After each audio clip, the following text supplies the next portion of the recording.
কাকা কোথায় গেলে? বাজারে গেছিলে নাকি? না, বাল ছিঁড়তে গেছিলাম। বি আর ও ব্রা। ব্রা নয়, BRO ব্রো।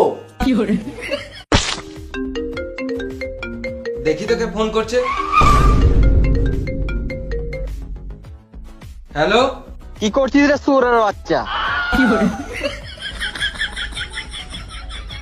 ডিলিট কর এই নাম্বারটা, এর সাথে আর কোনোদিনও মিশবি না। ঠিক আছে বাবা। কি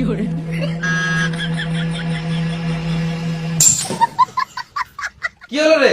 5 টাকা কয়েন পড়ে গিয়েছিল। 5 টাকার জন্য ড্রাইভ মেরে দিলি? বিশাল ব্যাপার তো। কেন 5 টাকাটা টাকা নয় নাকি? বেশ ঠিক আছে, তোর কাছে 5 টাকা আছে আর আমি 100 টাকা দিচ্ছি, যা 105 টাকার বাজার করে নিয়ে আয়। এই রে আমরা ফেসে গেলাম। না না থাক,